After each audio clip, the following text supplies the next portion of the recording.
Jadi ini untuk pertemuan minggu ini, nah minggu depan itu tidak ada pertemuan karena akan ada akreditasi S3 pendidikan.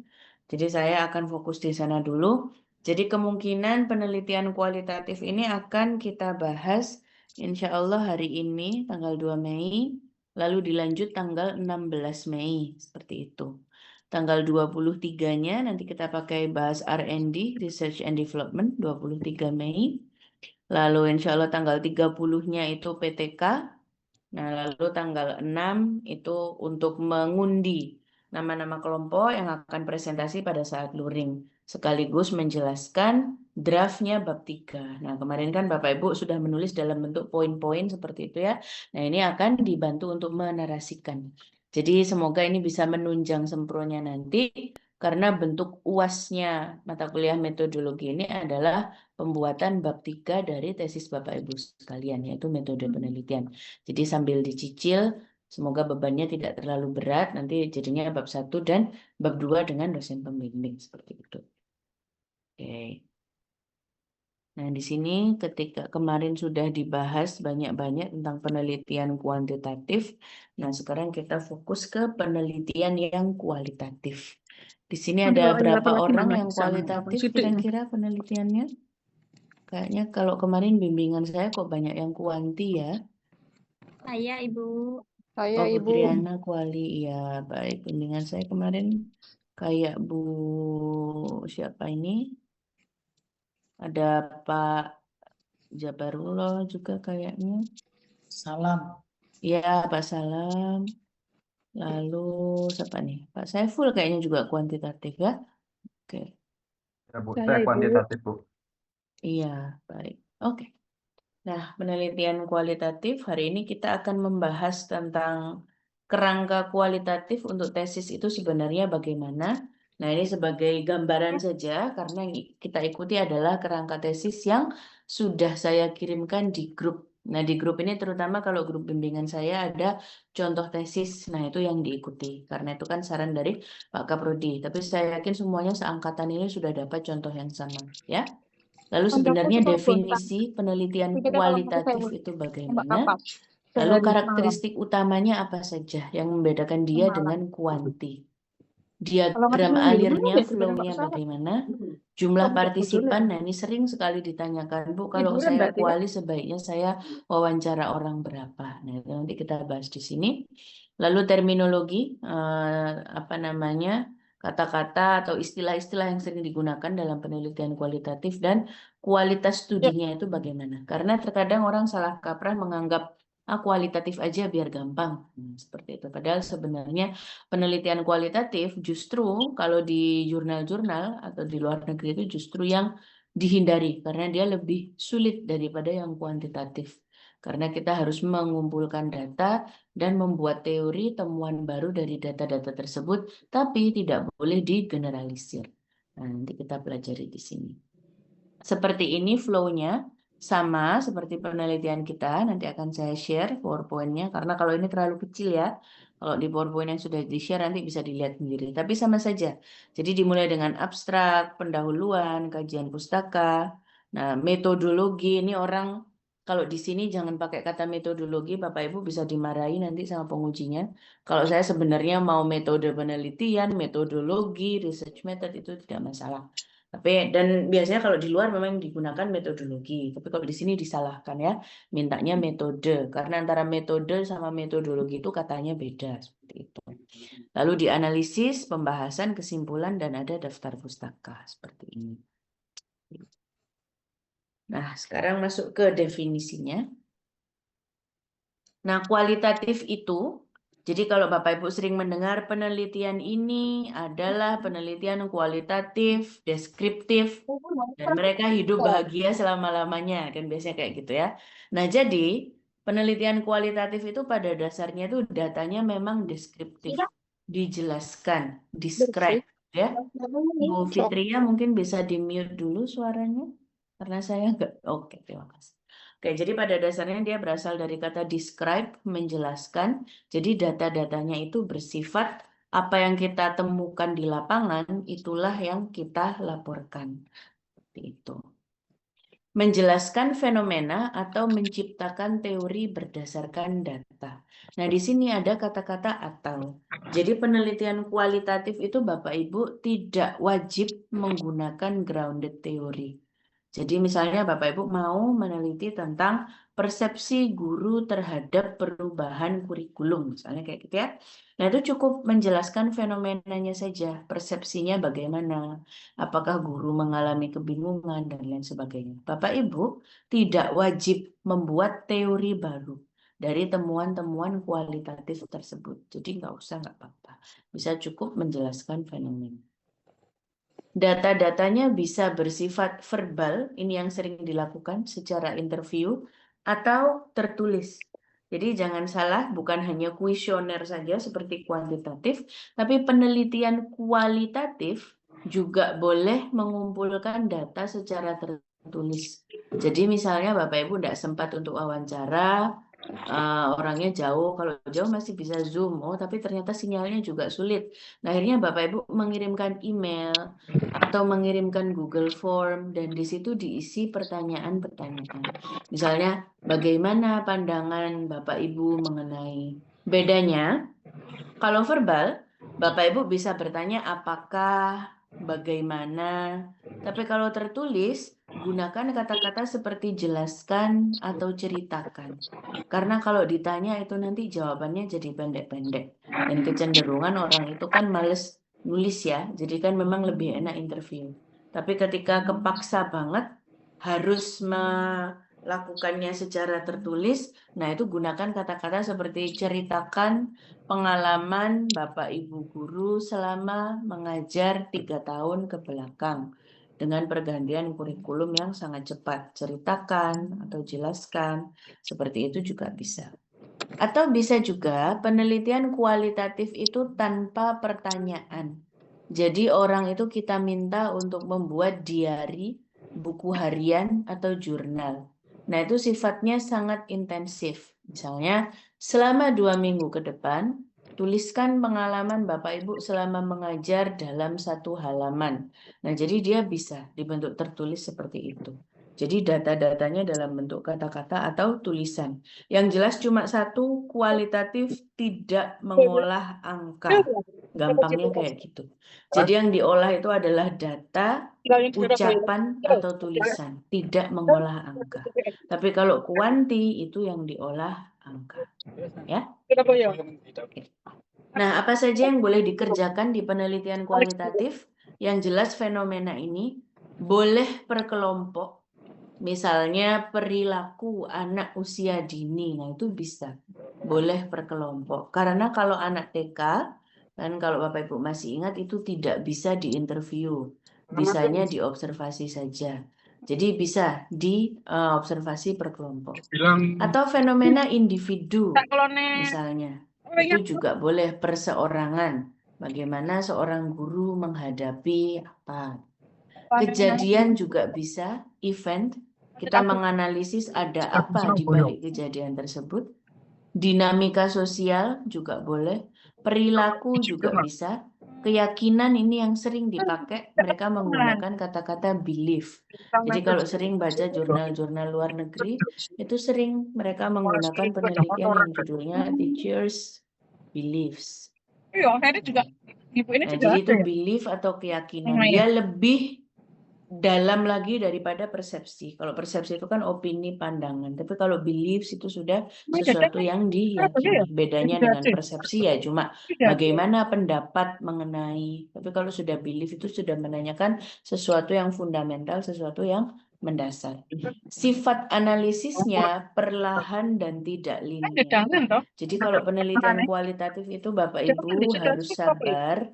Terkadang kita sudah interview, terus waktu kita kerjakan lagi, kok ternyata interviewnya jawabannya kurang jelas. Nah, itu harus rela untuk melakukan wawancara lagi atau turun lapang. Tidak linear itu maksudnya gimana? Jadi tidak bisa penelitian kualitatif itu habis kita wawancara, langsung dicatat, lalu langsung dilaporkan. Itu namanya linear, satu garis. Tapi penelitian kualitatif itu sifatnya iteratif. Iteratif itu artinya bolak-balik. Nah, Jadi dia dikerjakan apa namanya setelah nanya. Jadi kalau Bapak Ibu punya penelitian kualitatif, jangan dibiarkan sampai muepet mau seminar hasil baru dikerjakan, gitu ya. Jadi setelah wawancara itu usahakan menjadi familiar dengan data, didengarkan lagi, dipahami lagi, coba ditulis. Kalau ternyata ada yang belum jelas, Bapak Ibu balik lagi. Jadi itu maksudnya iteratif, bolak-balik, bolak-balik.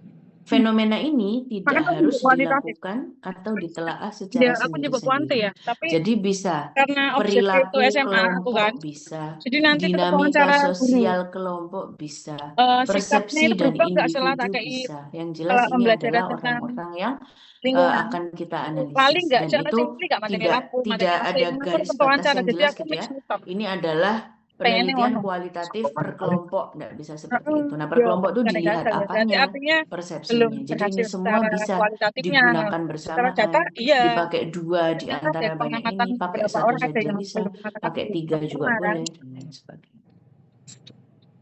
Dan selanjutnya, Ini ya. bentar, ini kalau habis Ini lah. dipakai Oh, nulis ini jadi cedek-cedek kayak nah. error. Oke, sambil saya. Nah, ini Ya. yang paling penting adalah asumsi Sampai melawan teori. Kalau semut. Penyakitnya orang penelitian kualitatif itu adalah memaksakan jawaban kita terhadap fenomena yang kita temukan. Jadi misalnya namanya orang meneliti, itu kan di awal itu sudah ada perasaan gitu ya. Kayak saya mau menganalisis fenomena sekelompok guru mengenai perubahan Selamat kurikulum.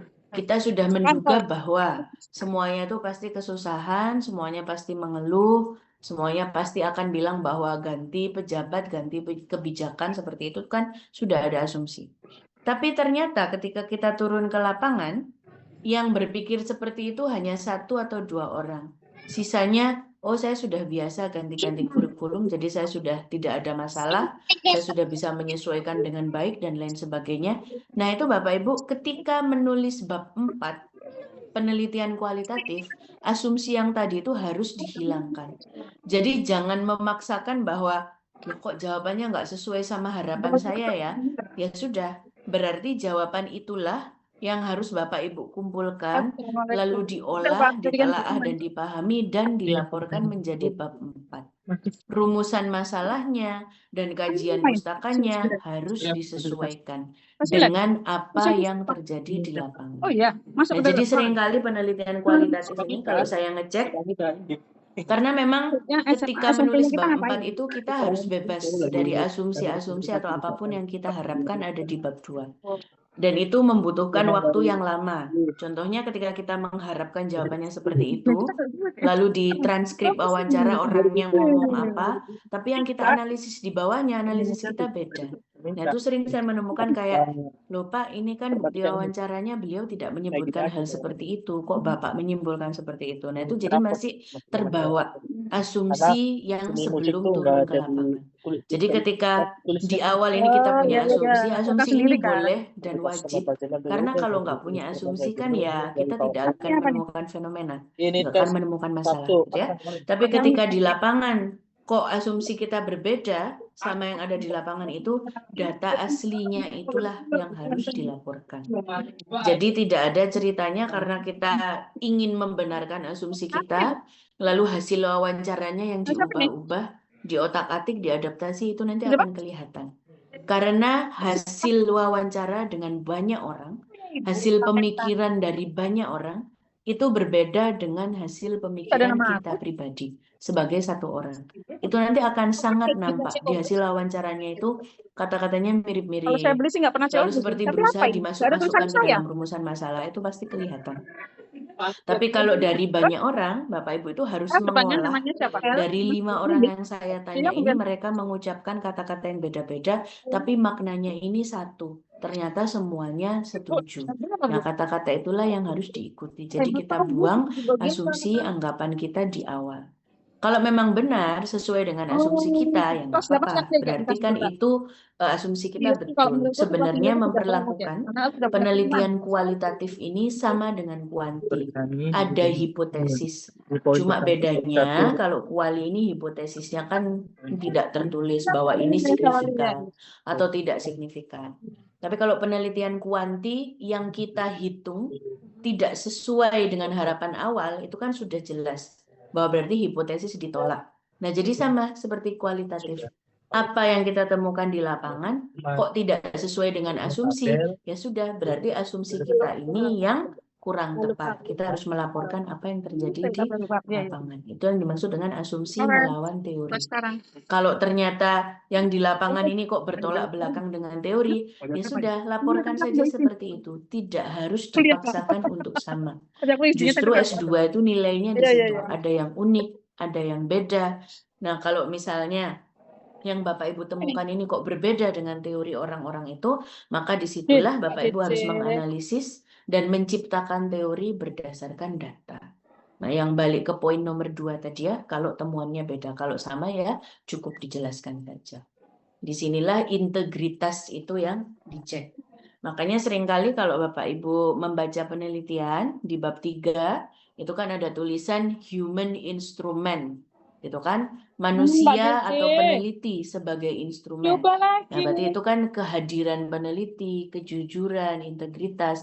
Apa yang ada di lapangan, laporkan seperti itu meskipun itu bertolak belakang dari asumsi atau anggapan kita sebelum turun ke lapangan. Monggo sampai sini ada yang ditanyakan dulu, silakan.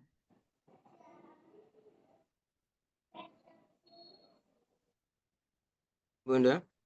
Silakan Pak Lalu.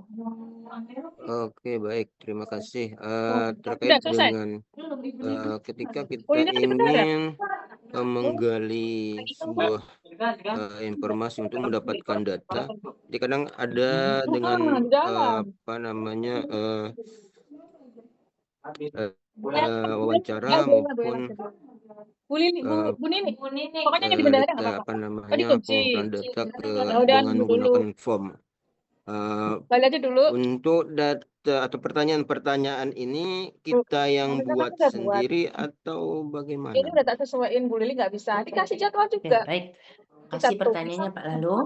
Nah, jadi ini kalau untuk penelitian baik kuanti maupun kuali sama. Kalau kuanti kemarin kan saya bilang jangan membuat instrumen sendiri. Carilah kuesioner yang sudah ada. Nah, kalau kuali juga sama. Jadi usahakan mencari penelitian terdahulu yang memiliki instrumen wawancara. Tapi sayangnya, kalau kualitatif itu kan sulit ditemukan ya Pak ya. Nah, kalau memang itu tidak ditemukan, maka wajib hukumnya kalau membuat sendiri itu turunkan dari teori yang sudah ada. Jadi tidak bisa kita membuat wawancara sendiri, mengira-ngira sendiri, karena inilah nanti yang akan menyebabkan kita sudah wawancara, sudah turun lapang, hasil wawancara itu ternyata sama sekali tidak menjawab rumusan masalah. Karena dia itu tidak berdasarkan teori apapun. Jadi contohnya misalnya Bapak Ibu meneliti tentang kompetensi pedagogi guru, misalnya seperti itu ya. Kok nggak nemu daftar wawancara atau contoh wawancara. Maka Bapak Ibu wajib mencari teori tentang indikator kompetensi pedagogi guru. Nah, misalnya indikatornya ini ada 10 gitu ya. Yang pertama misalnya bisa bikin RPP. Yang nomor 2 bisa menggunakan berbagai media pembelajaran. Yang ketiga apa? Anggaplah ada 10 indikator kompetensi pedagogi. Maka dari 10 inilah Bapak Ibu menggunakannya sebagai bahan wawancara. Jadi pertanyaannya nomor 1, Bapak Ibu selama ini apakah menggunakan RPP untuk mengajar? Nanti kan dia akan cerita dari situ. Nah, ketika pertanyaan kita sesuai dengan teori, maka otomatis jawaban beliau-beliau ini tidak akan melenceng jauh dari situ. Maka ketika kita mengerjakan bab 4, kan kita tinggal bicara bahwa ternyata Bapak A menggunakan RPP selama mengajar. Hal ini sesuai dengan teori indikator kompetensi pedagogi guru yang sudah ada di bab 2. Jadi seperti itu, Pak.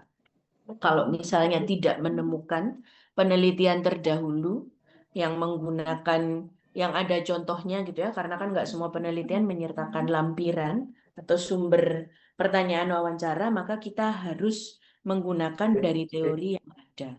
Kita mengembangkan sendiri tapi tidak asal mengembangkan, kita harus cari dulu teorinya di bab 2 itu. Nah, kalau bab 2 ketemu, baru dia ditarik masuk ke dalam bab 3. Seperti itu, Pak Lalu. Semoga menjawab pertanyaan. Oke. Terus ketika untuk kuesionernya, ketika kita mengambil untuk kuesioner ke siswa dan orang tua ini, kita ingin membuat kuesioner ini juga apa kita buat sendiri atau kita cari juga seperti wawancara tadi?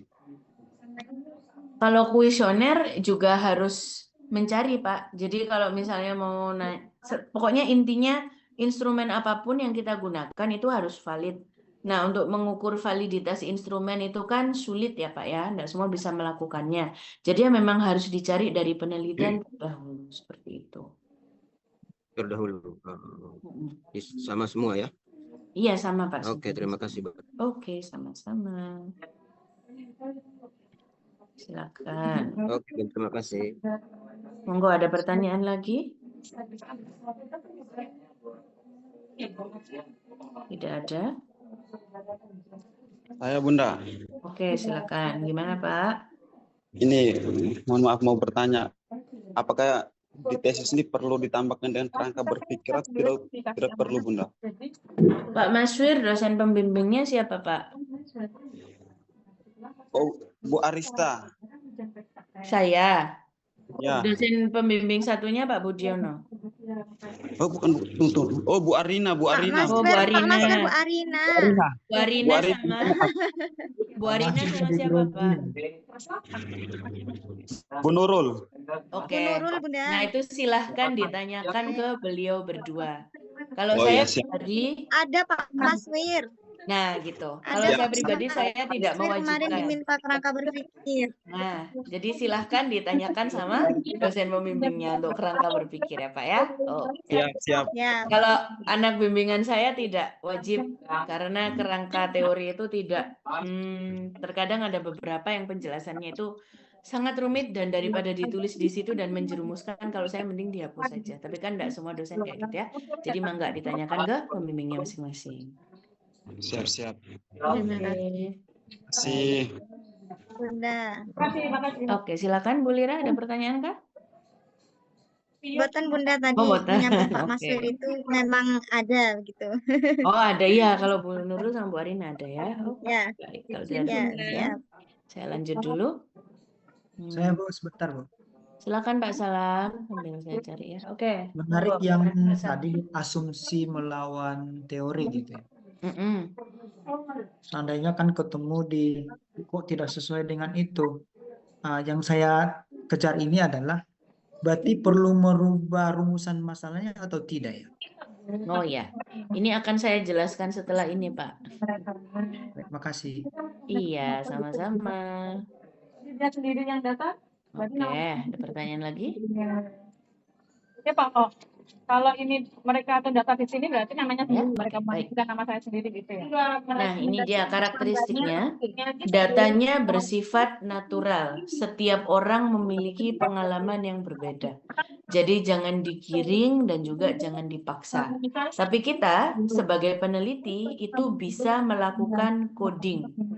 Coding itu adalah menentukan satu istilah atau terminologi untuk mengakomodir berbagai macam pendapat atau pengalaman yang berbeda. Misalnya, kita kan tanya, bagaimana persepsi Bapak mengenai perubahan kurikulum? Nah, itu kan orang ngomongnya macam-macam. Ada yang kaget, ada yang tidak senang, ada yang bingung.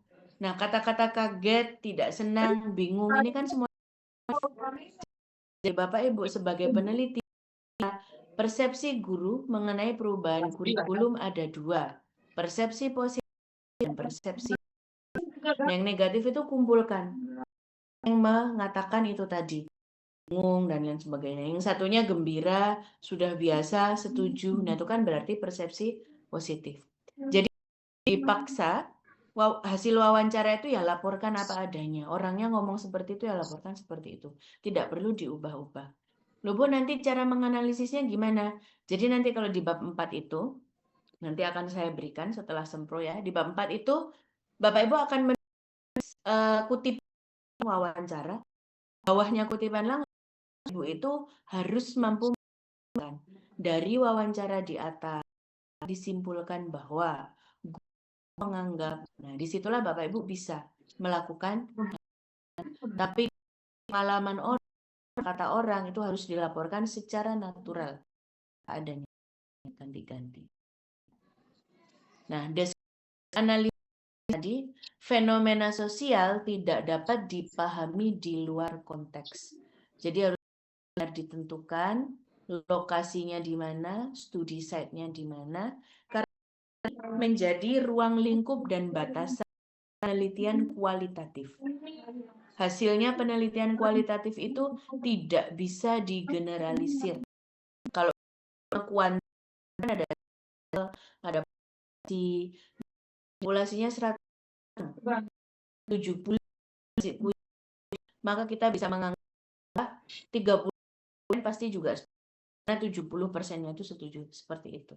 Nah, tapi kalau penelitian kualitatif, Bapak Ibu wajib mencantumkan bahwa hasil penelitian ini dapat digeneralisir di konteks dengan partisipan yang lain. Boleh seperti itu dan memang wajib dicantumkan. Jadi ada ruang lingkup dan batasan dan tidak boleh overclaim. Terlalu mengklaim bahwa ternyata guru ini setuju pasti yang lain setuju. Nah, tidak seperti itu. Beda antara kuanti dengan kuali. Dia berfokus pada proses itu tadi ya, yang itu bolak-balik. Dia induk dari bawah yang ditanyakan Pak Salam tadi, kalau bahas nanti apakah rumusan masalah bisa berubah? Jawabannya iya. Jadi rumusan masalahnya itu bisa berubah. Gitu ya, Bapak Ibu, dia harus bermakna. Nah, ini dia caranya analisis kualitatif itu collection, pengumpulan. Dikumpulkan dulu melalui interview, lalu reduction atau classification, pengurangan. Misalnya, pertanyaan kita ini hanya mengenai persepsi guru saja. Tapi namanya orang bicara itu kan pasti ceritanya kemana-mana. Kayak saya udah lama Mbak ngajar di sini, 20 tahun. Dulu sekolahnya ini bekas rumah sakit dan lain sebagainya. Nah, yang seperti itu dikurangi. Tidak perlu diberikan di bab. Jadi itu adalah hak kita sebagai peneliti. Kalau mau nanya tentang persepsi, ya sudah yang dilaporkan persepsi saja. Hal-hal selain itu dihilangkan. Itulah yang dinamakan dengan reduction atau pengurangan.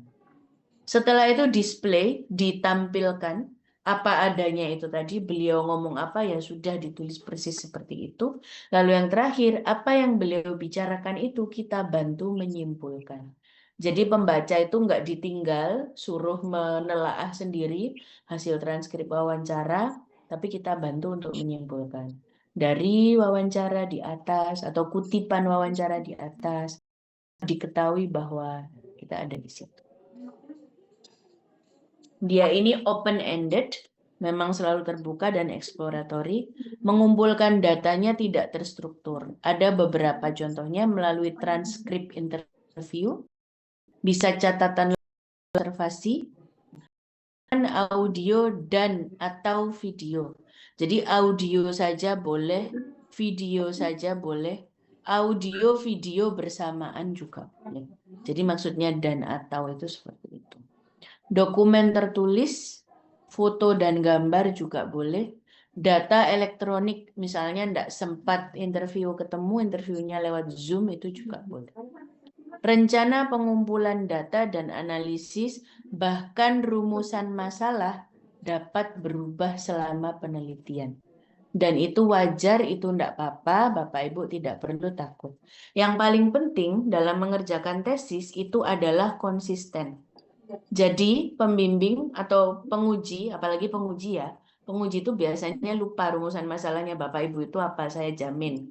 Karena yang diuji banyak. Kalau pembimbing mungkin ingat, karena kan interaksinya dengan beliau saja. Gitu ya. Nah yang penting itu adalah konsisten. Jadi kalau rumusan masalahnya menanyakan persepsi, maka jawabannya juga harus persepsi. Jawabannya tidak menjadi faktor-faktor yang mempengaruhi perubahan kurikulum. Nah, itu kan jauh sekali. Gitu. Bu, kalau misalnya nanti waktu saya tanya, ternyata orang-orang malah nggak cerita persepsi, gimana Bu? Ceritanya malah tantangan dan hambatan pada saat aplikasi kurikulum terbaru. Nah, Bapak Ibu punya dua pilihan. Pilihan pertama, mengubah rumusan masalah. Karena ternyata kalau persepsi aja nggak menarik ya. Ternyata lebih menarik kalau kita mengetahui kesulitan atau tantangan pada saat mengaplikasi kurikulum baru. Nah, kalau mau mengubah rumusan masalah, konsekuensinya apa? Beberapa bagian dari kajian pustaka juga harus diubah. Karena kan tentang persepsi, maka kajiannya kan persepsi ada kan gitu. Tapi karena ternyata di lapangan faktor-faktor, maka beberapa bagian harus diganti. Faktor adalah seperti itu. Itu pilihan pertama. Pilihan kedua, Bapak Ibu wawancara lagi. Jadi dikonfirmasi lagi ke beliaunya, kalau persepsinya gimana? Saya tidak ingin mengetahui bagaimana tentang hambatan, tantangan. Saya hanya ingin mengetahui pandangan Bapak Ibu saja, setuju atau tidak. Nah, jadi pilihannya antara dua itu. Kalau berubah itu bisa banget. Tapi saya pastikan berubahnya tidak akan terlalu jauh ketika Bapak Ibu membuat pertanyaan wawancara mengikuti kajian pustaka yang ada di bab 2. Seperti jawaban saya pada Pak Lalu tadi, gitu ya. Jadi misalnya Bapak Ibu bab 1 rumusan masalahnya, bagaimana persepsi guru mengenai perubahan kurikulum. Terus turun ke lapangan, gitu ya. Bapak Ibu langsung tanya-tanya aja, tidak membuat panduan wawancara. Cuma nanya udah berapa lama ngajar di sini, sudah mengalami kurikulum apa saja. Nah, ini kan lupa tadi yang ditanyakan persepsi. Akhirnya sudah mengalami kurikulum apa saja, jawaban dia ke aduh kesulitan saya mengubah kurikulum mengaplikasikan. Nah, jadi apa yang dia jawab ini kan melenceng dari rumusan masalah kita. Karena kita bikin interviewnya nggak ngikuti kajian pustaka, begitu. Jadi saya pastikan insya Allah ini 80%. Ketika interview Bapak Ibu ini dibangun dari kajian pustaka yang sudah Bapak Ibu tulis, maka ketika turun lapang diwawancara, maka jawabannya tidak akan berubah jauh dari itu. Biasanya seperti itu. Karena tesis itu memang strukturnya harus konsisten. Udah kuncinya itu aja. Jadi bab 1 itu nanti konsisten dengan bab 4, bab 2 konsisten dengan bab 3. Karena semua teori yang kita tulis di bab 2 itu akan menjadi instrumen wawancara atau instrumen kuesioner yang ada di bab 3. Ketika itu satu gandeng, maka kita wawancaranya itu sudah pasti konsisten, dan itu bisa menjawab rumusan masalah yang ada di bab 1. Jadi seperti itu, Pak Salam. Oke, monggo kalau ada pertanyaan, Bapak Ibu. Jadi kalau memang berubah itu enggak apa-apa, enggak usah khawatir. Memang seperti itu kalau kualitatif. Siap, Bunda, siap. Oke. Ingin Monggo. bertanya. Lagi? Ya, silakan. Ya, ini kan hubungannya sama wawancara. Kalau melakukan penelitian kualitatif kan salah satunya dengan wawancara. Nah, wawancara ini apakah dilakukan ketika kita sudah selesai sempro atau bagaimana? Banyak kan nanti pada waktu sempro itu kan belum tentu juga apa yang kita sampaikan, apa yang jadi penelitian kita itu disetujui oleh penguji atau mungkin ada revisi atau bagaimana? Terima kasih. Oke, baik, terima kasih Bu Eni. Nah, jadi untuk ngambil wawancara itu memang betul menunggu hasil sempro. Dan itu hasilnya setiap orang bisa berbeda-beda. Dan Bapak Ibu tidak perlu khawatir membandingkan dengan teman-temannya. Yang perlu dikhawatirkan adalah diri sendiri, gitu ya. Nah, jadi didengar baik-baik pernyataan penguji dan pembimbing, misalnya ini sudah oke, tinggal membetulkan instrumen wawancara saja. Setelah ini langsung minta surat izin penelitian ke TU, langsung boleh wawancara. Bisa seperti itu. Atau yang kedua, ini agak diubah sedikit rumusan masalahnya ya, karena saya kira ini nanti akan sulit diselesaikan dalam 3 semester misalnya, akan disederhanakan, penelitiannya terlalu sulit. Nah, itu berarti nanti akan ada revisi. Normalnya, setelah sempro, Bapak Ibu akan dikasih waktu sekitar 4-6 minggu 1 sampai 1,5 bulan maksimal untuk melakukan revisi proposal. Ketika itu sudah direvisi, disetujui, sudah oke semua, baru nanti boleh melakukan wawancara. Nah, yang baik adalah instrumen wawancara itu sekaligus dikonsultasikan ke pembimbing dan penguji. Kalau misalnya beliau-beliau lupa, diingatkan saja. Jadi misalnya bab 1, 2, 3 sudah dicek, terus bilang aja, Bu, saya punya instrumen wawancara, apa bisa minta tolong dicek sekalian? Daripada nanti sudah turun lapang, terus ternyata instrumennya salah, kita wawancaranya salah, datanya salah semua, gitu kan ya. Nah, kalau alhamdulillah pembimbing atau pengujinya ingat, instrumennya kumpulkan juga ya Bu, nanti saya cek. Nah, itu lebih baik saran saya dicekkan saja. Jadi kalau ada salah-salah, suruh ganti instrumen, atau cari daftar wawancara baru, cari kuesioner baru, itu bisa dilakukan sebelum mulai turun lapang. Jadi nanti kalau kesimpulannya yaitu menunggu hasil keputusan setelah sempro. Itu Bu Eni. Nanti saya contohnya instrumen.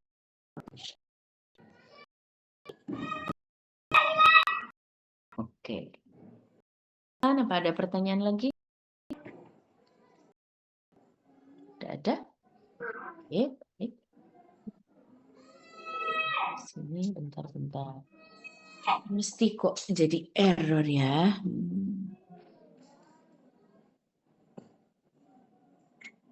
Nah, ini dia. Ibu, izin bertanya Ibu. Iya, silakan. Ibu mengenai yang anak di bawah 18 tahun itu, Ibu, kan kita wawancaranya ke anak-anak untuk tentang pembelajarannya ya.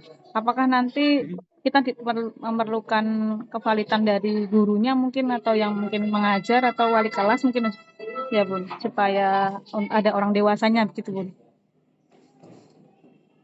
Kalau misalnya, jadi data itu ada 2 ya Bapak Ibu. Kalau nggak salah ini kan kuantitas Bu ya. Iya, kuantitas. Nah, jadi kan data primernya itu kan hasil tes atau hasil kuesioner. Nah, kalau masih mau ditambah wawancara anak-anak, saya rasa ya sudah enggak perlu lagi, karena kan wawancara itu akan menjadi data sekunder, pendukung tes itu tadi. Jadi tidak perlu dicek lagi validitasnya, seperti itu. Gitu, Bu. Langsung aja. Ya. Baik, Bu. Terima Nah, kasih. iya, sama-sama. Nah, di sini semuanya memang berpusat di rumusan masalah. Kalau Bapak Ibu ingat, saya selalu bilang, asal muasal penelitian itu adalah rumusan masalah, bukan metodologi. Bukan kayak saya bisanya kualitatif, bikin yang kualitatif aja. Saya biasanya kuanti, bikin yang kuanti aja. Tidak seperti itu. Asalnya adalah rumusan masalah ini. Gitu ya. Yang sebelah kanan, searah jarum jam, ini adalah yang kuantitatif supaya terlihat modelnya. Jadi kita punya teori dulu, teorinya itu harus jejak, nggak boleh diubah-ubah. Dari teori itu kita punya hipotesis, gitu ya. Nah, hipotesis itu kan asumsi itu tadi. Nah, sama kalau kualitatif itu juga ada asumsinya, tapi asumsinya itu tidak bersifat ajek. Jadi boleh berubah. Karena kalau rumusan masalah berubah, semuanya berubah, dia akan menyesuaikan. Tapi kalau kuanti tidak boleh. Antara signifikan dan tidak signifikan. Udah itu aja. Kenapa begitu? Karena kalau kuanti kita tinggal melaporkan nggak signifikan, ya udah gitu. Tapi kalau kuali kok beda ya? Nah, kok bedanya itu kan kita bisa tanyakan lagi. Kenapa ya fenomenanya seperti itu? Itu kan hipotesis, ini deduktif. Kita membuat research design. Desainnya bagaimana? Lalu membuat measurement atau pengukuran dan dia bersifat empiris. Seperti itu. Nah, kalau misalnya dia kualitatif, kita ini dari yang empiris dulu, dari fenomena-fenomena yang terdahulu, penelitian-penelitian terdahulu, ada boleh teori, tapi dia ini hanya sebagai kisi-kisi saja. Gitu. Jadi kalau misalnya hasil penelitian tidak sesuai dengan teori, kita tidak boleh bersikap seperti orang kuanti. Kalau orang kuanti tidak sesuai, ya sudah nggak sesuai. Kalau kita harus hasil penelitian ini tidak sesuai dengan teori, kenapa? Nilainya kuali itu ada di mengapanya itu, karena sifatnya eksploratif, gitu ya. Mengumpulkan data, lalu kita naik, datanya dianalisis, kita simpul-simpulkan, baru dicocokkan dengan teori. Jadi seperti itu. Apakah kuali itu boleh bersifat deduktif, Bu? Boleh. Tapi ya itu tadi, akhirnya muter lagi. Tidak bisa dipaksakan.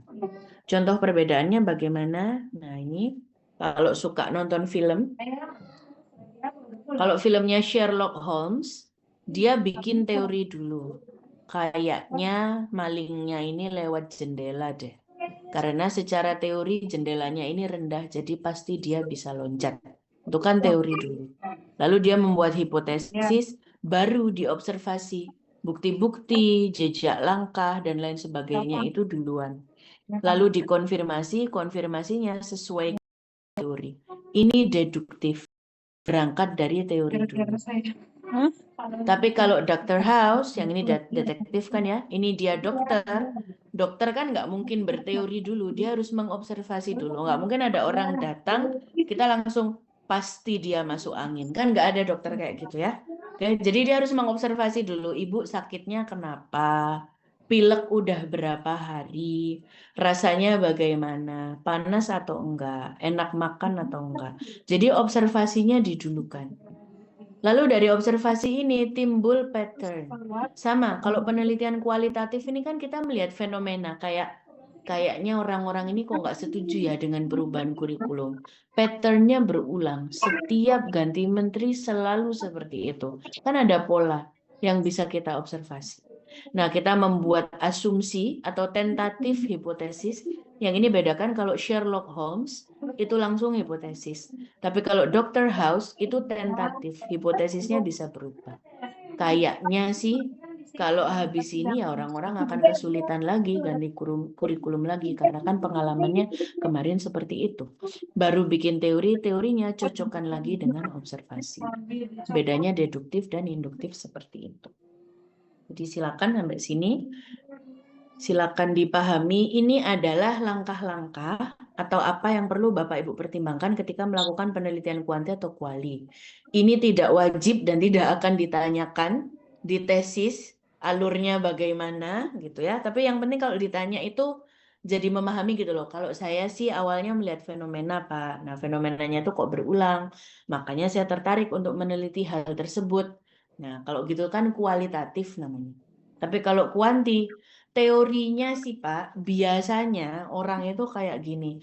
Tanpa ada observasi, tanpa ada pola berulang, kita langsung percaya dengan teori. Bedanya kalau kuanti itu, biasanya enggak perlu observasi dulu. Ya, kalau Bapak Ibu sering nonton film, nah biasanya nanti tahu bedanya. Saya sambil cari charger. Oke. Mangga ada pertanyaan, silakan.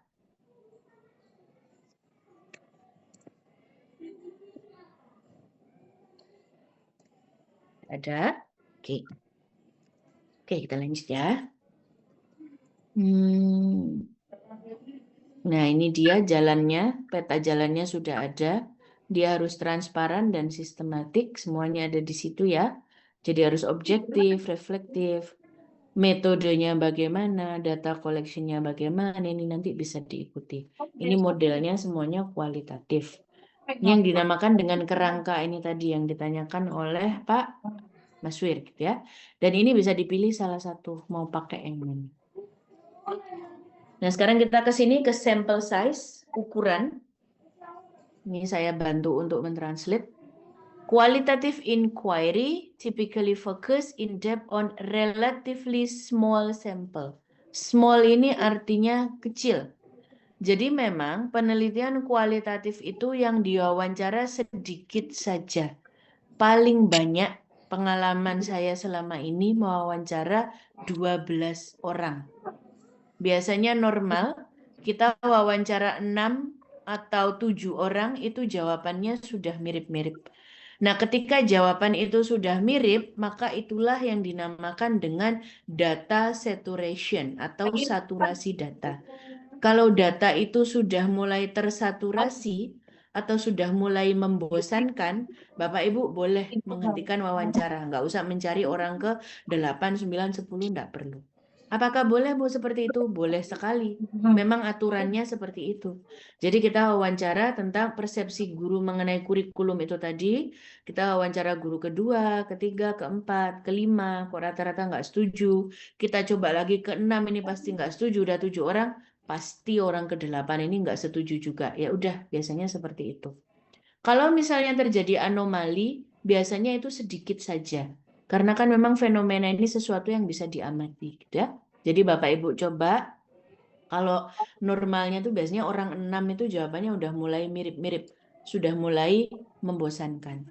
Nah, di sini ada kata-kata specific purpose. Tujuan yang khusus, tujuan spesifik. Jadi Bapak Ibu, untuk menentukan orang yang mau kita wawancara, kita harus punya kriteria inklusi. Jangan sampai enggak punya. Karena kalau enggak punya, itu nanti yang menyebabkan wawancara kita enggak selesai-selesai. Karena jawabannya beda-beda. Misalnya kita mau meneliti tentang persepsi guru terhadap perubahan kurikulum. Kita tentukan kriterianya. Saya mau wawancara guru yang sudah mengajar minimal 10 tahun, minimal lulusan S1, minimal sudah PPG, dan sudah mengajar SD kelas atas maupun kelas bawah. Misalnya kayak gitu. Kenapa kok kriterianya 10 tahun? Karena dalam kurun waktu 10 tahun ini kan pasti beliau sudah mengalami berbagai macam perubahan kurikulum. Jadi ketika kita mengumpulkan orang-orang dengan kriteria yang sama, otomatis itu jawaban-jawabannya sama. Seperti itu. Sama seperti Bapak Ibu misalnya kan BG SMA ini semuanya. Beasiswa guru Muhammadiyah. Maka kriteria kita minimal mengajar di sekolah-sekolah Muhammadiyah selama 5 tahun, ikut organisasi Muhammadiyah, dan lain sebagainya. Ketika kita kumpulkan orang-orang dengan latar belakang yang sama, maka jawabannya akan mirip-mirip. Kalau itu tidak kita tentukan dari awal, itulah yang menyebabkan wawancara kita tidak selesai. Kita cuma menentukan kriteria, wes asal guru aja lah. Terserah mau ngajar di sekolah mana saja, yang penting sekolah Islam. Ternyata ada yang Salafi, ada yang NU, ada yang Ahmadiyah, ada yang macam-macam. Nah kan jawabannya jadinya nggak sama. Padahal penelitian kita ini untuk guru sekolah Muhammadiyah. Nah maksudnya seperti itu. Jadi dari awal wajib sekali menentukan kriteria tertentu karena memang teorinya mengatakan specific purpose. Orang-orang tersebut memang kita pilih atas dasar background yang sama supaya memberikan jawaban yang relatif sama. Apa seperti itu adil, Bu? Boleh. Ya boleh. Kan kita sudah bilang bahwa penelitian saya ini sangat kontekstual, tidak bisa digeneralisir, dan memang hanya berlaku ke sekelompok orang saja. Karena kan memang maunya kualitas, bukan kuantitas. Seperti itu ya. Nah, di sini ada kata-kata select participant strategically, harus memilih partisipan dengan strategis, tidak membuat perbandingan statistik, dan juga tidak membuat perwakilan. Gitu. Terus yang paragraf 2 ini, important question ini, whether the sample provide enough data. Apakah mereka sudah memberikan data yang cukup? Kalau dirasa sudah cukup, jawabannya udah mirip-mirip, ya sudah, berhenti saja di situ. Jadi memang beda dengan kuantitatif, dihilangkan perasaan-perasaan kuantitatifnya itu. Bahkan ini ada yang lebih ekstrim, yang paling bawah ini ya. Kalaupun tidak ada yang memiliki pengalaman yang sama, kita memang tidak bermaksud untuk mengumpulkan orang-orang dengan pengalaman yang sama. Not to count how many people have particular experience. Memang tidak ingin mengumpulkan orang-orang dengan pengalaman yang sama. Kalau emang beda apa, semuanya dilaporkan sendiri-sendiri. Jadinya menjadi penelitian komparatif dibandingkan dengan ini. Seperti itu. Jadi jangan khawatir. Nanti kalau ini, nanti kalau itu, semuanya ada teorinya. Bapak Ibu tinggal ngikut aja teorinya mau yang mana. Yang jelas jangan terlalu saklek. Misalnya kita sudah, pokoknya saya mau kualitatif, orangnya 6, saya asumsikan hasilnya begini. Nah yang bikin kita panik, ternyata kok sampai 8 jawabannya belum ketemu. Kok ternyata sampai kemana-mana, kok ternyata rumusan masalah belum terjawab. Itu kita harus fleksibel menentukan bahwa oh kayaknya ini masuk penelitian fenomenologi, lalu dilaporkan dengan studi komparasi dan lain sebagainya. Nanti akan ada jenis-jenis penelitian kualitatif. Bapak Ibu tinggal memasukkan, kayaknya kalau kejadian di lapangan seperti ini berarti harusnya penelitian saya pindah menjadi seperti apa. Dan itu normal, enggak apa-apa. Bukan sesuatu untuk ditakuti atau dikhawatirkan karena semuanya ada teorinya. Bu, kalau nggak tahu teorinya gimana ya? Itu gunanya dosen pembimbing gitu kan. Makanya bisa ditanyakan. Jadi kayak, Bu, kok di lapangan berubah kayak gini, enaknya gimana? Nah, itu kewajiban beliau-beliau untuk membimbing sebenarnya. Ya, oke. Oke, ada pertanyaan silakan tentang sample size. Nah, kalau di sini pakai kata-kata sampel nggak apa-apa, tapi kalau di pedagogi Bapak Ibu bisa dimarahi, jangan pakai kata-kata sampel ya. Pakainya partisipan, subjek, atau informan. Karena masalah kayak gini nih udah bisa ribut, kayak lo sampel kan buat kuantitatif, padahal enggak juga gitu loh. Boleh aja sebenarnya. Kita ini memang terlalu berat pada istilah gitu kan. SPMB, UNBTK, SNMPTN, segala Sama macam ya, saja. intinya sama aja sebenarnya. Jadi mau pakai sampel, mau pakai apa, sebenarnya sama gitu. Tapi kalau di ini diikuti saja ya, tidak pakai kata sampel. Silakan, Izin Bun. ada pertanyaan? Ya, siap. Pak Lalu, monggo. Di sini kan kita ini dalam apa yang saya susun ini ada subjek informannya kan di sini ada subjek yang menggunakan untuk data primer dan data sekunder. Di sini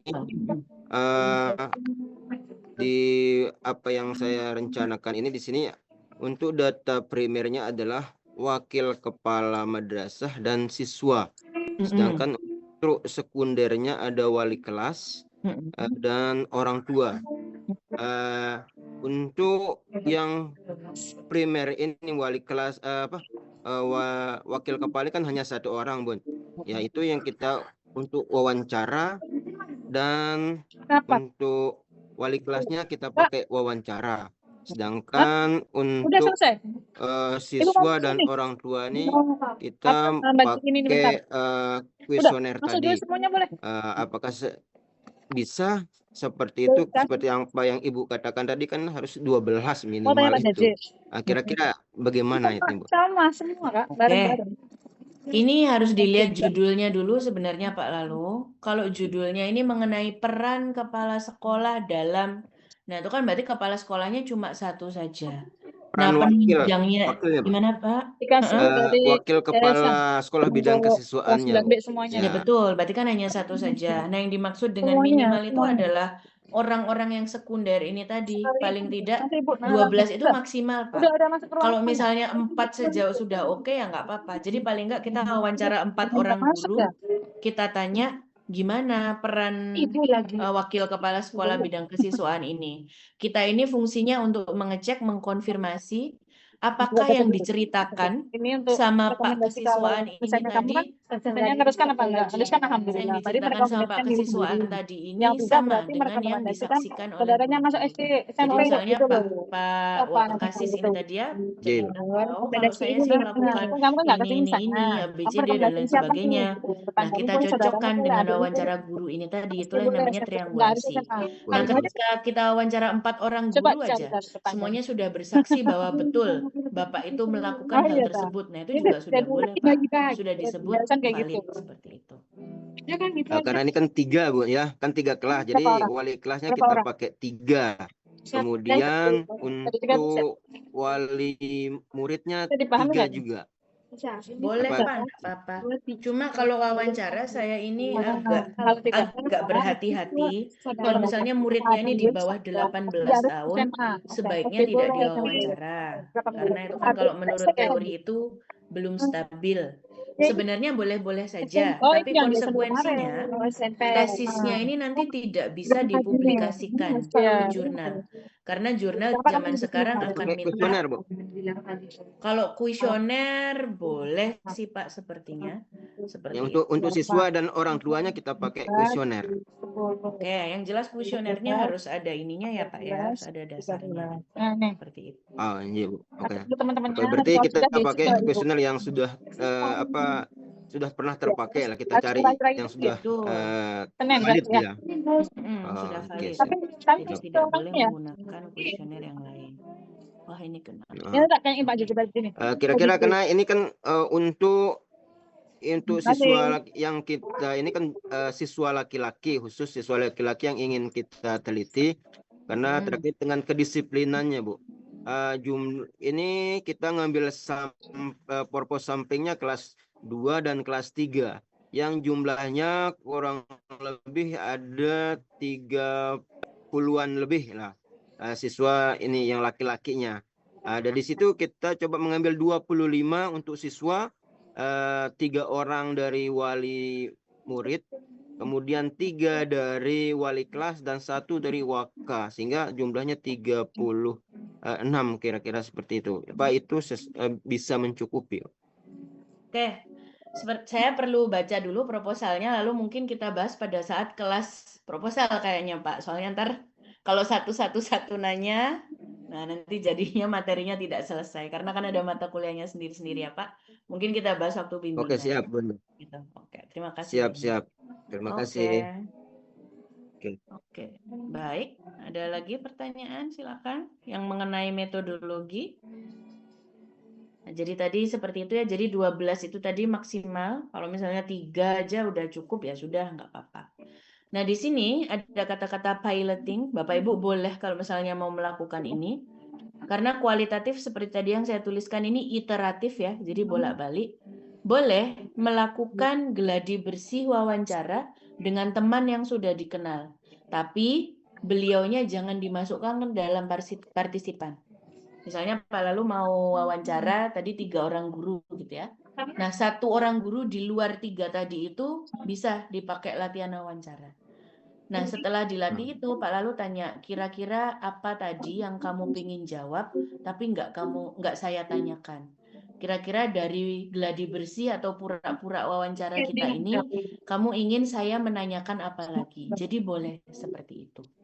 Jadi nggak langsung kita nanya ke partisipan tapi boleh dipraktekkan. Itu yang namanya piloting. Jadi bukan cuma penelitian kuantitatif saja yang ada pilotingnya, tapi kualitatif juga boleh. Ya. Nah, ini interviewer learns which wording or types tentang kata-kata dan lain sebagainya. Nah, ini istilah-istilah yang digunakan dalam penelitian kualitatif. Ada teori, yaitu konsep-konsep yang berkesinambungan, definisi, dan lain sebagainya. Ada tema. Nah, tema itu tadi. Jadi misalnya mengumpulkan 3 orang guru. Orang itu kalau mengungkapkan rasa senang, itu kan nggak semuanya pakai kata-kata senang. Ada yang pakai bahagia, ada yang pakai gembira. Nah, itu tugas kita untuk menentukan tema. Lalu ini karakteristik. Itu adalah kejadian-kejadian yang kita masukkan. Smallest unit of analysis. Ini coding, memberi label-label nama. Coding sorts, mengelompokkan coding. Indexing ini menggunakan atau menciptakan kata-kata yang bisa mengakomodir perasaan orang yang kita wawancara. Nah, ini yang ditanyakan oleh Pak Lalu tadi ya. Kualitasnya ada credibility, ada transferability, ada dependability, conformability. Gampangnya Bapak Ibu, triangulasi itu ada banyak, tapi paling tidak yang kita gunakan itu ada 3. Pertama, triangulasi teknik. Triangulasi teknik ini hati-hati, batasnya sangat tipis dengan jenis penelitian.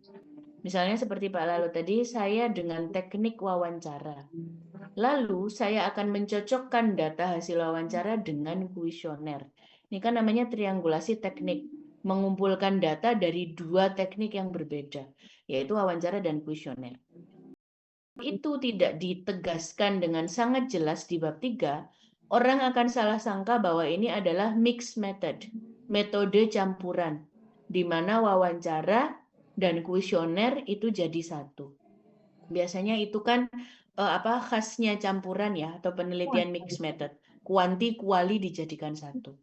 Nah, kalau Pak Lalu ini bisa berargumen bahwa tetap ini adalah triangulasi teknik karena hasil kuesioner itu tidak dihitung dengan rumus yang aneh-aneh, rumus SPSS yang misalnya untuk menghitung signifikansi Pearson dan lain sebagainya, tapi data kuesioner digunakan untuk mengkonfirmasi hasil wawancara. Itu namanya triangulasi teknik. Tuh. Nah, yang kedua adalah triangulasi sumber. Nah, ini juga bisa Bapak Ibu lakukan. Yang tadi ada data primer, data sekunder.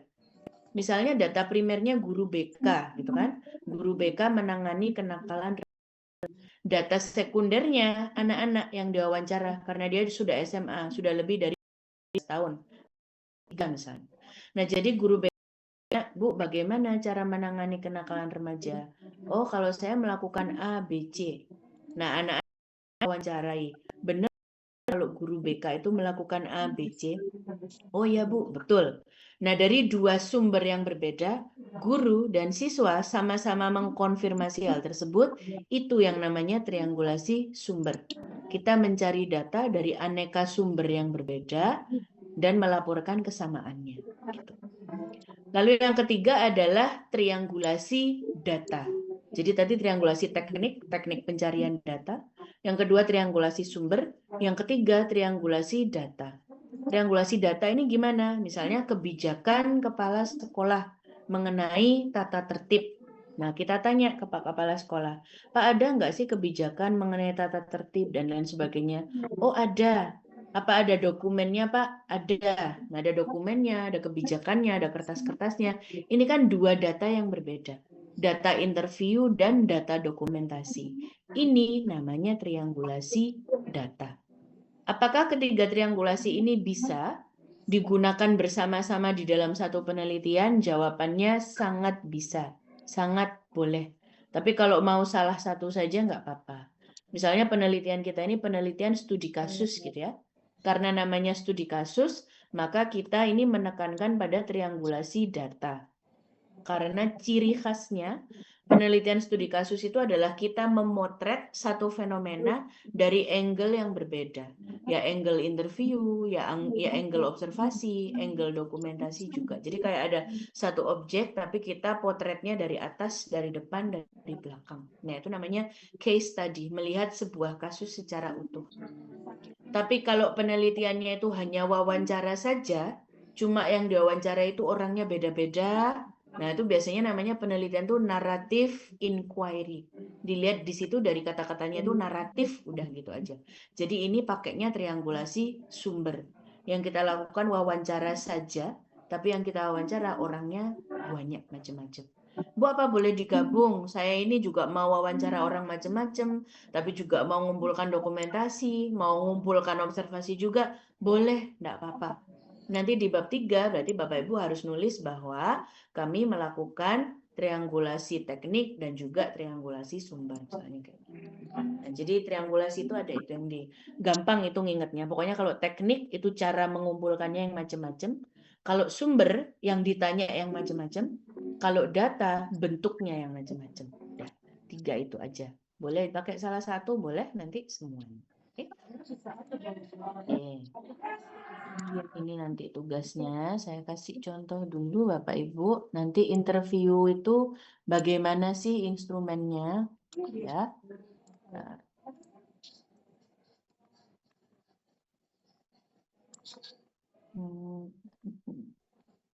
Ya. Nah, jadi kalau penelitian kualitatif itu biasanya semi-structured interview atau form wawancara semi terstruktur. Kasih judulnya dulu, nanti kalau saya minta untuk mengumpulkan seperti ini, saya cek sekalian. Pengalaman guru PAI sekolah dasar dalam memanfaatkan media pembelajaran. Studi fenomenologi deskriptif psikologis. Nah, dari sini sudah kelihatan bahwa dia ini kualitatif fenomenologi dan menggunakan teori psikologi untuk melihat bagaimana psikologinya guru itu. Nah, Bapak Ibu harus membuat pertanyaan-pertanyaan ini. Nah, jadi ada pertanyaan utama, ada kata kunci jawaban yang diharapkan, lalu ada pertanyaan pancingan atau berikutnya. Ini kan dia pertanyaannya ini mengenai bagaimana guru PAI menggunakan media pembelajaran. Karena kan selama ini ngajar PAI ya udah pakai buku cetak aja. Kan harusnya ada film, ada macam-macam. Nah, pertama kita tanya dulu karena ada psikologisnya ya. Apa arti penting media pembelajaran menurut Bapak Ibu? Nah, ini kita mengharapkan bahwa Oh, bagi saya media pembelajaran itu apa, perannya apa, fungsinya apa. Nah, kalau kualitatif itu setelah selesai dengan satu pertanyaan, kita nggak langsung kayak, oke, next, nggak gitu. Tapi kita mencoba menelaah dulu, lalu kita bisa cerita nggak, Pak, dari tadi itu contoh pengalamannya saat benar-benar menggunakan media. Nah, jadi ada pertanyaan pancingan. Nah, kalau udah paham arti pentingnya, kita tanya, menurut Bapak Ibu tujuan penggunaan media itu apa? Nah, seperti itu. Seterusnya, tidak perlu banyak-banyak Bapak Ibu. Penelitian kualitatif itu ya palingan hanya 7 sampai 10. Nah, ini berapa nih? Karena dia 2 rumusan masalah ya. Saya minta satu rumusan masalah itu 7 pertanyaan. Nah, ini. Jadi rumusan masalah pertama itu pertanyaan nomor 1 sampai nomor 6. Bisa diamati. Ini beliaunya mengembangkannya dari teori mengenai media pembelajaran dan perasaan itu tadi, fenomena deskriptif psikologis. Pertama, apa arti penting media? Apa tujuan penggunaan media? Pengalaman menggunakan media? Media apa yang biasa digunakan? Bagaimana prosesnya dan apakah ada pelatihan khusus? Ini semua untuk menjawab rumusan masalah yang pertama saja. Rumusan masalahnya itu bagaimana pengalaman guru menggunakan media pembelajaran untuk pembelajaran PAI. Jadi ini bukan tugasnya partisipan atau orang kita wawancara untuk menjawab rumusan masalah kita, tidak seperti itu. Jadi kalau rumusan masalahnya bagaimana pengalaman Bapak Ibu, nah kita nggak bisa langsung wawancara, bisa diceritakan pengalamannya, nggak bisa seperti itu. Tapi harus kita bangun dari awal arti pentingnya dulu apa, tujuannya, baru ke pengalaman, lalu contohnya, proses, dan pelatihan-pelatihan. Dari ke-6 pertanyaan ini nanti kita harus mampu merangkum, menjelaskan, sehingga apa yang beliau jawab ini bisa kita gunakan untuk menjawab rumusan masalah pertama. Nah, rumusan masalah kedua itu mengenai apakah ada hambatan dan bagaimana solusi untuk penggunaan media pembelajaran dalam PAI, gitu ya. Nah, itu pertanyaan nomor 7 sampai 15. Hambatan apa saja yang Bapak Ibu alami? Tantangan yang paling sering. Lalu kita tanya juga perasaannya. Apa pernah merasa kecewa? Apa ada momen yang berkesan? Lalu refleksinya bagaimana? Nah, seperti itu. Nah, jadi dari 2 rumusan masalah itu bisa beranak menjadi sampai 15 pertanyaan. Kalau saya biasanya satu rumusan masalah jangan lebih dari 10. Normalnya 7 atau 8 rumusan masalah. Nanti ini akan saya minta membuat seperti ini. Jangan khawatir Bapak Ibu, nanti saya berikan ini contohnya. Nah, ada kata kuncinya. Jadi ini membantu kita kalau di lapangan nanti. Kalau jawaban beliaunya ini terlalu melenceng dari harapan kita ini, silakan nanti ditanyakan ulang, gitu. Karena kalau ini tidak kita kasih kisi-kisi, ya itu tadi, kok jawabannya beda jauh dari rumusan masalah ya Bu, nanti jadinya rumusan masalah saya yang diubah. Gitu. Kita coba arahkan supaya jawabannya seperti ini. Tapi kalau diarahkan tidak nyambung-nyambung juga, nah itu berarti ya memang atau mau cari partisipan lain ya nggak apa-apa, mau ditambah. Jadi jangan memaksakan yang memang tidak membantu rumusan masalah kita kan, toh pembimbing atau penguji juga nggak tahu yang kita wawancara itu siapa, bagaimana. Kalau misalnya nggak cocok ya sudah, buang aja, cari orang lain. Misalnya kayak terlalu melenceng jawabannya kemana. Oke, silakan diamati dulu judulnya. Pengalaman guru memanfaatkannya gimana? Oke, silakan, ada pertanyaan. Bentuk wawancaranya seperti itu.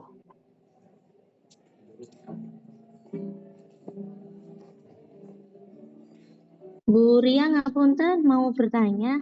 Silakan Bu Ratna. Bu Ria, mohon maaf tadi di awal saya masih mengajar, mohon maaf. Oh, Ini iya, tadi iya, saya sebenarnya juga masih mau bertanya terkait tentang judul tesis saya. Kemudian pada saat kemarin membuat hipotesis, mohon maaf, saya masih agak ragu ataupun agak bimbang terkait tentang penyusunan hipotesis kemarin.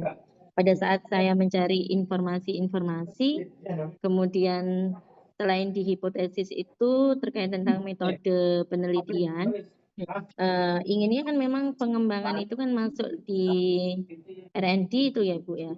Kemudian pada saat saya mencari informasi, berarti di dalam R&D itu kan tetap adanya yang namanya kuantitatif dengan kualitatif. Begitu nje Ibu ya. Betul, biasanya seperti itu Bu memang kalau R&D itu. Ya, jadi memang satu gandeng kan dari awal itu kita kuanti dulu karena mengumpulkan hasil kuesioner Iya, dan validator. Lalu iya, setelah itu, iya benar. setelah produknya digunakan, kita juga wawancara pengguna. Jadi Iya. memang dia agak mirip dengan mixed method. Bedanya Bu, kalau di Bedanya? mixed method kita tidak mengembangkan apapun. Kita hanya menanyakan saja. Misalnya kita menanyakan, kita menelaah atau meneliti tentang peningkatan keterserapan lulusan ke dalam perguruan tinggi setelah pelatihan oleh guru BK, misalnya kayak gitu. Nah, itu kita kasih kuesioner. Nah, di kuesioner itu ternyata keterserapannya itu cukup tinggi. Nah, tapi kita penasaran apakah benar ini gara-gara dilatih oleh guru BK atau jangan-jangan dia di luarnya ikut les-lesan. Nah, itu kita wawancara lagi anaknya. Kok kamu bisa lolos ini masuk perguruan tinggi segala macam? Apakah benar karena kamu training sama guru BK atau dibantu meregulasi emosi segala macam? Ternyata, oh enggak Bu, saya juga ikut les di luar. Nah, itu cirinya mixed method.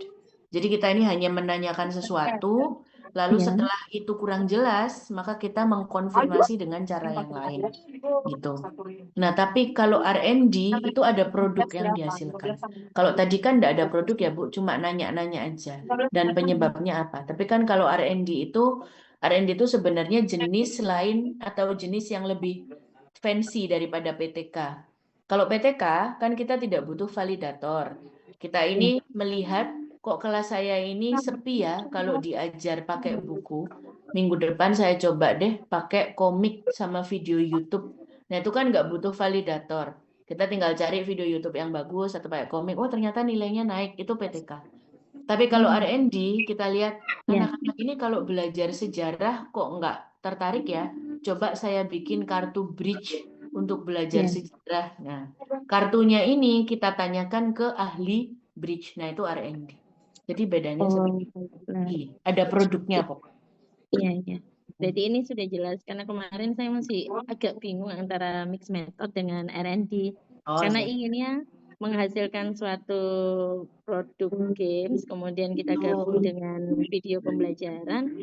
Kemudian di terakhir itu tujuannya untuk apa? Melatih anak-anak berpikir kritis. Jadi kalau menurut saya kemarin tuh berpikirnya begini. Berarti saya harus menghasilkan suatu produk, kemudian saya cobakan ke anak-anak, kemudian untuk tujuan anak-anak berpikir kritis itu berarti apa yang harus saya olah lagi di dalam itu. Kemudian waktu saya baca berulang kali beberapa contoh-contoh yang lain, berarti apakah saya harus membandingkan antara pembelajaran yang saya inginkan tadi dengan pembelajaran konvensional. Kemudian saya berpikir, oh berarti ini agak lama ya mungkin tahapannya seperti itu. Apakah seperti itu? Oke, baik Bu Ratna. Kalau R&D itu kita tidak ada kewajiban untuk membandingkan dengan yang lain-lain. Karena kewajiban itu nanti jatuhnya ke penelitian kuantitatif. Kuantitatif. Nah, jadi sebelum UTS, sebelum Lebaran kemarin kita pernah belajar bahwa kuanti itu kan ada pre-test, post-test, one shot case study. Nah, itu kan harus ada perubahan. Kayak gitu, Bu. Jadi apakah dia sama atau bahkan ada yang dibandingkan menjadi dua grup gitu kan? Yang satu ditreat, satunya tidak. Nah, kalau R&D itu yang penting adalah ada produknya. Jadi letak tanggung jawabnya itu beda. Nah, kalau kuantitatif ini yang nggak ada produknya nggak apa-apa, kita pakai produknya orang lain. Tapi anaknya ditatar terus, dilatih terus. Nah, dan kalaupun anaknya tuh nggak ada perubahan juga bukan tanggung jawab kita juga untuk mengubah anaknya. Karena kan kalau misalnya one shot itu kan tidak wajib treatment. Nah, kalau R&D itu memang tidak harus selesai dalam sekali jalan. Misalnya Bu Ratna udah bikin alat segala macam kok ternyata belum ada perubahan ya sudah ditulis saja di bab 5 kan. Berarti dibutuhkan pembaruan terhadap produk ini karena sementara belum ada perubahan. Kayak gitu sih Bu. Baik, Bu Ria, alhamdulillah sudah jelas. Jadinya saya Oke. tidak bingung Iya, lagi. terima kasih. Jadi Terima tanggung jawabnya kasih. beda-beda tadi ya, Bu ya. Jadi Iya, pokoknya kalau PTK sama R&D hampir sama. Cuma kalau PTK nggak pakai pendapat ahli, tapi pendapat guru sendiri. Kalau R&D itu seperti PTK tapi wajib pakai pendapat ahli. Persamaannya sebenarnya kalau PTK atau R&D itu tidak berhasil, wajib diulang-ulang sampai berhasil. Sampai produknya itu selalu terbarui. Makanya PTK itu kan sampai muter-muter bersiklus-siklus.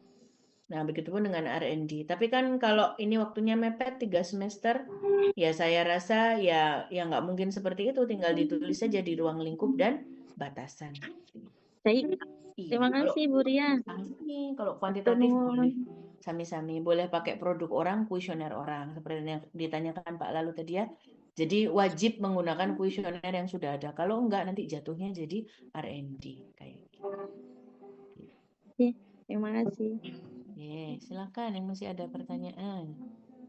Nah, ini ada lagi contoh. Nah, observasi itu juga ada rubriknya, Bapak Ibu. Ini juga saya share. Nah, Mbak ini yang pakai interview guru PAI media pembelajaran tadi, dia menggunakan triangulasi teknik, yaitu menggunakan 2 teknik yang berbeda untuk mengkonfirmasi satu data. Yang pertama teknik interview, bagaimana pengalaman Bapak Ibu, media, dan lain sebagainya. Nah, setelah interview, beliau itu datang lagi ke kelas untuk melakukan observasi. Jadi untuk mengecek apakah yang sudah diceritakan Bapak Ibu pada saat interview itu benar-benar dilakukan di kelas. Tadi kan nanya tentang media pembelajaran dan lain sebagainya. Ini dari awal harus lengkap. Nama observernya siapa, nama guru. Ini boleh inisial ya, enggak usah ditulis lengkap. Lalu sekolah, tanggal. Nah, ada mata pelajaran, tema, kelas, jenisnya. Aspek yang diamati. Tentu saja harus mengkonfirmasi yang diinterviewkan tadi. Media sudah dipersiapkan. Kalau ternyata tidak, ya sudah Bapak Ibu nggak usah ikut panik. Waduh, kok ternyata tidak, berarti data saya nggak valid. Ya Bapak Ibu tinggal bilang bahwa data tidak terkonfirmasi. Itu bukan salah Bapak Ibu, itu salahnya orang yang diobservasi. Kok dia jawabannya? Jadi silakan kalau mau bikin wawancara lanjutan boleh. Bapak menyatakan bahwa sudah terbiasa menggunakan data. Tapi pada saat saya observasi kok nggak dipakai ya Pak? Nah, itu boleh ada interview lanjutan.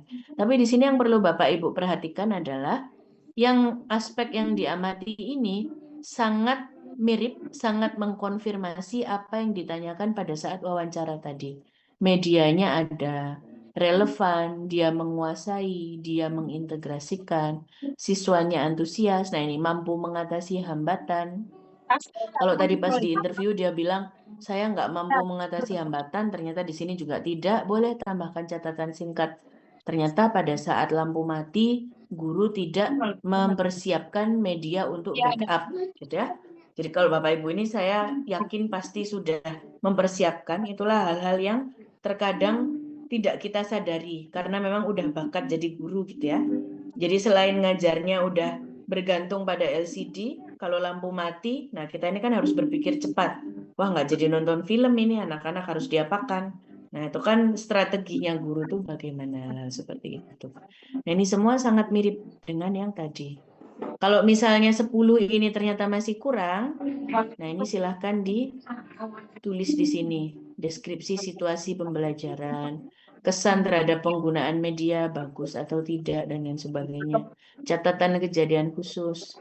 Ini terserah mau diketik. Kalau saya itu enaknya emang sambil ngetik sambil lihat, karena kalau tulis tangan ini terkadang jadi lama. Kalau ketik itu ada yang salah-salah bisa tinggal di delete, di copy paste gitu ya. Kalau tulis tangan kan capek dan harus dihapus-hapus. Ini nanti wajib dilakukan karena nanti di tesis Bapak Ibu wajib dilampirkan sebagai bukti. Gitu. Biasanya kalau sudah ada ini sudah aman. Kan kadang ada yang takut kayak, Bu nanti ditanya sama penguji mana buktinya kalau melakukan wawancara gitu kan. Ya ini tinggal ditunjukkan aja kalau memang dilakukan ini Pak saya lakukan. Gitu. Biasanya nanya gitu itu kalau kelihatan yang saya bilang tadi wawancaranya kok jawabannya mirip-mirip ya. Jangan-jangan ini jawabannya dikarang sendiri. Karena memang jawaban orang itu akan sangat berbeda sekali. Nanti Bapak Ibu kalau sudah turun lapang pasti mengalami itu. Omongan tiap orang itu beda, cara menarasikannya beda. Sehingga jawaban Bapak Ibu itu ketika ditulis di bab 4 itu juga bagus sekali, jadi beda-beda warna-warni. Nah, itu yang namanya penguji, beliau-beliau sudah profesor gitu, udah nguji berapa kali, nanti akan terlihat. Ini kok jawaban wawancaranya mirip-mirip, mana coba saya mau lihat bukti wawancaranya. Nah, ini bisa ditunjukkan. Kalau ada audio wawancaranya bisa dinyalakan. Jadi jangan lupa kalau wawancara selalu direkam ya, Bapak Ibu, karena itu nanti masuk ke bagian penilaian. Jadi penilaiannya itu Bapak Ibu nanti itu ada 2. Yang pertama itu penilaian dokumen sempro. Jadi bab 1-nya, bab 2, bab 3 dinilai secara konten. Itu termasuk lampiran dan juga kelengkapan bahan presentasi. Nah, yang kedua itu tentang presentasinya, kerapian, ketepatan waktu, lalu keahlian pada saat presentasi. Jadi 2 itu seperti itu. Oke, ini jangan khawatir nanti akan saya share. Bu, apa harus persis sama seperti ini? Enggak. Kalau Bapak Ibu, ini kurang lengkap, ini punyanya Mbak Amira, ini mau saya tambah-tambahin sendiri, boleh. Mau observasinya bentuk landscape gini kan, karena kalau observasi itu kan biar biar tulisannya bisa sampai panjang ke samping gitu ya, dibeginikan. Nah, itu boleh sekali dibentuk yang mendatar begini. Jadi catatan singkatnya bisa lebih panjang, enggak apa-apa. Yang penting ada isinya aja gitu kan. Oke, silakan kalau ada pertanyaan lagi. Mangga Bapak Ibu.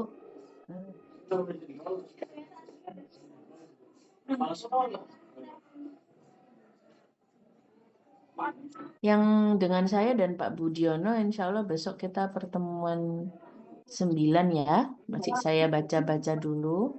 Yang masih baru gabung ini mungkin tidak secepat yang kemarin. Iya. Ini gimana ceritanya kok mendadak gabung ini gimana? Saya juga enggak tahu ini.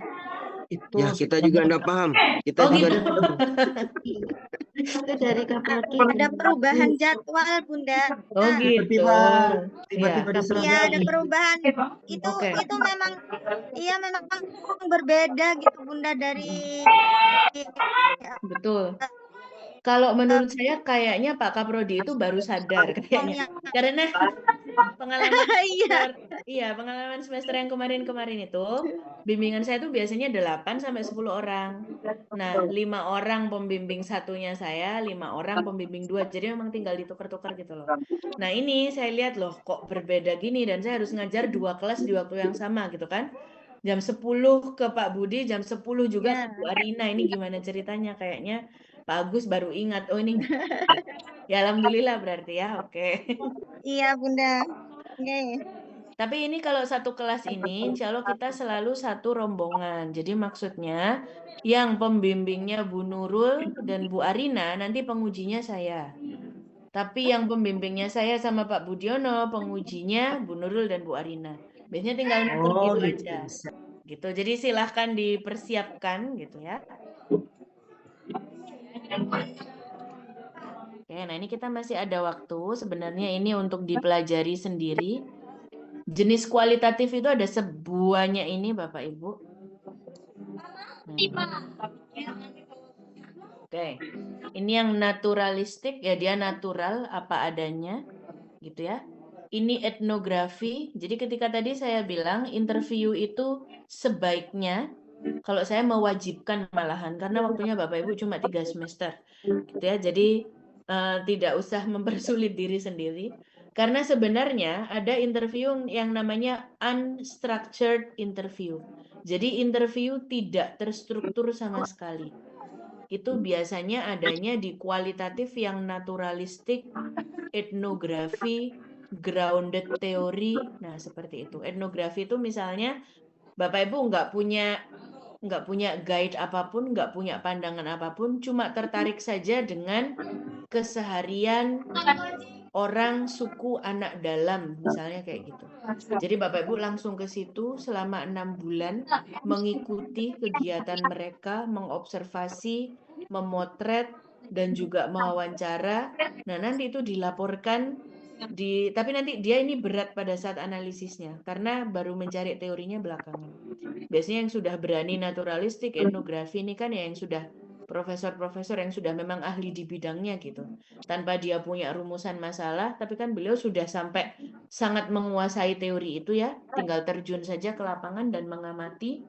Nah, kalau ini dulu pernah ada satu mahasiswa yang berani etnografi, dia ini meneliti tentang pengaruh tuan guru di dalam di NTB kan ini ya, tuan guru ya, kehidupan bermasyarakat di situ. Jadi dia tinggal di situ selama 1 bulan. Dia amati bagaimana tuan gurunya ini berkegiatan, berperilaku, lalu juga difoto dan lain sebagainya. Apakah ada wawancara? Ada. Yang diwawancarai 1 orang saja pun boleh. Ya udah tuan gurunya itu aja yang diwawancarai. Jadi setelah ini dibalik, biasanya orang tuh habis interview baru observasi. Nah, kalau orang etnografi itu biasanya observasi dulu, lalu dikonfirmasi lewat interview. Bapak kok tadi saya lihat Bapak berperilaku seperti ini atau melakukan hal apa, itu kira-kira apa yang melandasi. Nah, baru dikonfirmasi. Itu yang namanya etnografi. Historical, ini sejarah. Dokumentari, ini penelitian berdasarkan kepustakaan, tapi bukan kepustakaan yang kayak kita sekedar mengumpulkan definisi dari baca buku, tidak. Dokumentari ini biasanya mengumpulkan dokumen-dokumen yang hilang atau yang tersembunyi atau yang dihilangkan. Nah, itu studi dokumentari. Misalnya kalau kemarin kan sedang rame bahwa ternyata kerajaan Kutai, ini ada yang guru IPS atau sejarah mungkin lebih paham daripada saya. Kerajaan Kutai dan Tarumanegara itu hidup di waktu yang sama dengan kekhalifahan yang ada di Arab. Nah, itu kan dokumen-dokumennya masih terpatah-patah ya, masih terkumpul di mana dan lain sebagainya. Nah, itu studi dokumentari. Lalu ada case study, studi kasus. Fokus interview, hanya interview saja. Fenomenologi, ada yang grounded theory, ini ada yang basic, yang paling dasar. Verifikasi, deskriptif, exploratory, applied, kualitatif, diaplikasikan. Ini narrative inquiry, hanya mewawancara 1 orang saja bisa. Misalnya guru yang sudah mengabdi selama lebih dari 25 tahun. Nah, itu kita tanya secara mendalam tiap hari, dilaporkan pengalaman segala macamnya. Lalu ini ada action, ada evaluation. Nah, ini nanti akan saya beri bacaan, karena insya Allah kalau minggu depan kita tidak ada pertemuan gitu ya, karena semuanya ada akreditasi S3 pendidikan itu tanggal 9 dan 10 pas hari Jumat dan Sabtu. Saya sekretaris dan juga notulensi di situ, jadi mohon maaf tidak bisa mengajar. Nah, nanti Bapak Ibu akan saya beri jurnal. Di jurnal itu tugasnya hanya 1, membaca abstrak dan metodologinya saja. Jadi yang lain-lainnya silakan dilewati dulu. Nah, jadi di abstraknya seperti ini contohnya etnografi. Nanti saya kasih yang bahasa Indonesia dan juga bahasa Inggris. Contohnya seperti ini, post-structural perspective. Bagaimana cara orang menulis metode penelitian kalau penelitiannya itu kualitatif. Nanti bisa dipelajari di situ. Nah, ini contoh yang fenomenologi. Artikel examine superhero phenomenon dan lain sebagainya. Nah, ini contoh yang basic.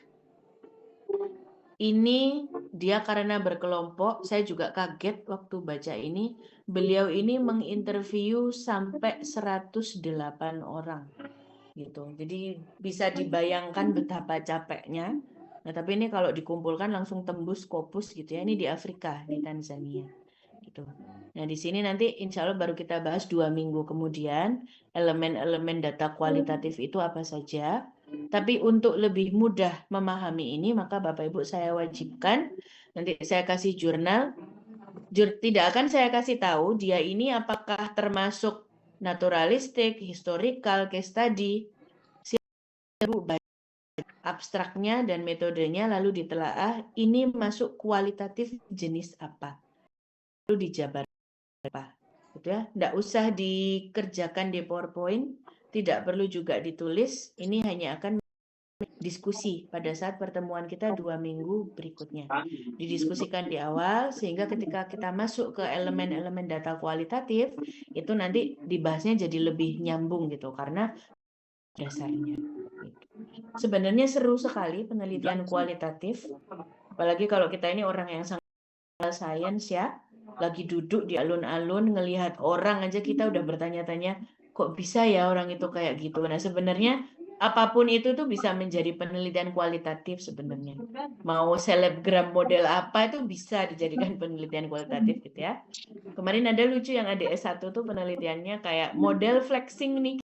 Ada yang kayak gitu juga. Jadi menarik sekali. Tapi karena kan dia judulnya anak bahasa Inggris ya. Jadi nggak kayak pedagogi. Tapi keberanian dia untuk mengumpulkan data-data dari Instagram dan menelaah model bahasa yang digunakan. Nah, kayak gitu kan sebenarnya bisa. Kalau Bapak Ibu masih mau ganti judul, kalau bimbingan saya biasanya tanya, Bu, saya mau ganti. Iya, boleh, gak apa-apa. Sudah, pokoknya selesai aja sih. Pokoknya selesai, pokoknya konsisten gitu. Oke. Jadi nanti insya Allah tugasnya akan saya bagikan besok gitu ya. Karena sementara masih nemu yang bahasa Inggris dulu, coba saya carikan yang bahasa Indonesia supaya tidak memberatkan. Nah, ini untuk 2 minggu lagi. Cara mendeskripsikan dan cara menganalisis. Oke. Ada pertanyaan Bapak Ibu mengenai pertemuan hari ini? Silakan. Sambil dicek di grup WhatsApp, apakah sudah betul yang saya screenshot? Apa ada wajahnya yang cantik dan tampan di situ? Atau fotonya saja? Kok foto? Ya foto boleh, tulisan boleh, pokoknya ada. Kalau merasa Bu saya hadir nggak ada di layar, silahkan dikonfirmasi ya.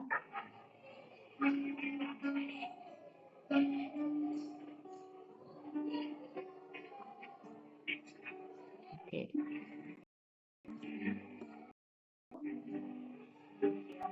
Tidak ada pertanyaan? Sudah oke? Kayaknya enggak sabar untuk merevisi metodologi ya. Oke. Untuk yang lain-lain ya, seperti pertanyaannya Pak Lalu tadi bisa kita bahas besok. Tapi kalau saya rasa dari 30 diambil 25 itu sebenarnya udah cukup kok Pak. Gitu. Oke.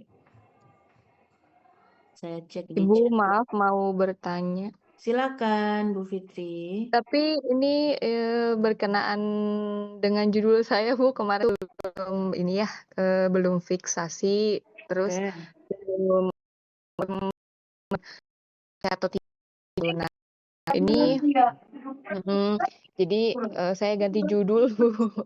Oh Jadi saya gitu. ganti Oke, boleh. Saya ganti judul yang tadinya analisis strategi, sekarang penerapan manajemen sumber daya manusia dalam rangka meningkatkan kompetensi guru dan pegawai di sekolah menengah atas Muhammadiyah Kadungora, Kabupaten Garut. Oke. Panjang juga ya Bu judulnya. Iya, itu Enggak. ada yang perlu direvisi atau lebih baiknya bagaimana gitu, Bu? Ada Bu, ada. Tadi fokus saya itu maunya kuali atau kuanti. Karena di depan tadi ada kata penerapan, itu kan kualitatif. Tapi kok di tengah-tengah ada kata meningkatkan, itu kan kuantitatif. Nah, jadi dipilih salah satu Bu, mau penerapan atau peningkatan. Seperti Penerapan. itu. Nah, itu silahkan berarti nanti judulnya di otak-atik lagi, nanti dikirim aja di grup, nanti saya cek gitu ya Bu Fitri. Oke. Iya, siap Ibu, terima kasih. Oke, sama-sama. Oke, baik. Kalau sudah tidak ada pertanyaan, berarti Bapak Ibu mohon dicatat ya. Mohon maaf sekali untuk Jumat depan. Libur dulu perkuliahannya, yes gitu kan. Silakan kalau misalnya yang jam 3 mau dimajukan jam 1 atau mau kosong dulu, yang jelas insya Allah kita baru ketemu lagi tanggal 16 Mei untuk membahas cara-cara menganalisis data kualitatif dan jenis-jenisnya kualitatif itu tadi. Dan untuk tugasnya insya Allah saya share besok, tanggal 9-nya mungkin bisa digunakan untuk belajar mandiri. Tapi kalau Bu Lira nggak butuh tanggal 9, kayaknya tanggal 4 tuh udah selesai. Jadi tanggal 9-nya udah berleha-leha dia, oke. Jadi silakan di tanggal 16-nya kita bahas jurnal yang saya share itu termasuk jenis penelitian kualitatif apa dan bagaimana beliau-beliau penulis itu menuliskannya di dalam metodologi. Ya, oke. Oke, baik. Kalau tidak ada pertanyaan, terima kasih banyak Bapak Ibu. Saya akhiri. Sehat selalu ya. Insya Allah ketemu 2 minggu lagi. Terima kasih banyak. Wassalamualaikum warahmatullahi wabarakatuh. Waalaikumsalam warahmatullahi wabarakatuh. Terima kasih, Ibu.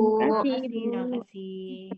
Waalaikumsalam warahmatullahi wabarakatuh. Terima kasih Bunda. Gimana?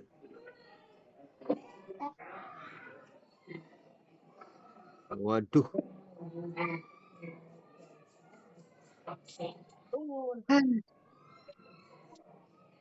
Masuk jam 4 ya? Setengah 4, Pak. 15.30. Berarti setengah 5. Ih, setengah 5. Setengah 4, Bapak. 15.30. Di sini setengah 5. Oh.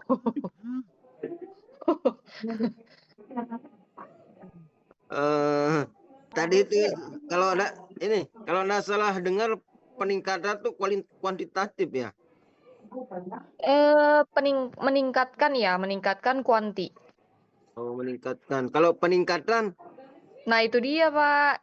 Jadi kan bingung ya. Ini juga kemarin sempat Mana sudah Bu konsultasi. Arina? Bu Arya mana? udah hilang. Waduh, Apa bedanya dengan peningkatan dengan meningkatkan? Nggak tahu, nggak ngerti.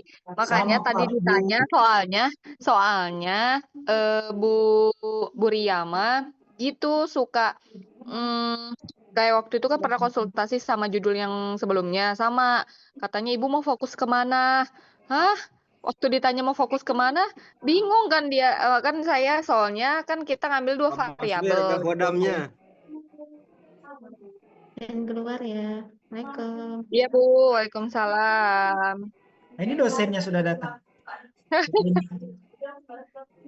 Saya belum langkah ke bab 1 soalnya masih berkutat sama judul aja. Pokoknya selesaiin dulu, nanti tinggal direvisi entah judulnya Nanti kan pasti direvisi juga Bu Putri.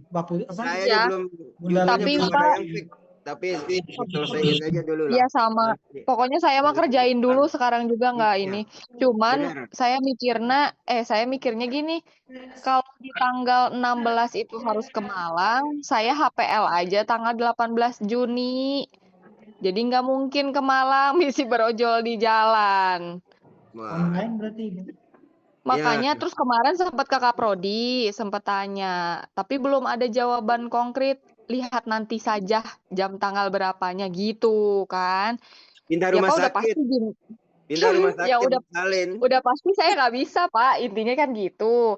Kan Iya. gini soalnya teman saya yang semester kemarin udah udah sempro itu tuh waktu kita di sana selain kita seminar proposal itu tuh nanti ada mata kuliah di sana selama kalau kurang lebihnya kalau di sana mah kemarin dia 4 hari itu selama 4 hari itu mereka tuh ada perkuliahan di sana dari pagi sampai malam.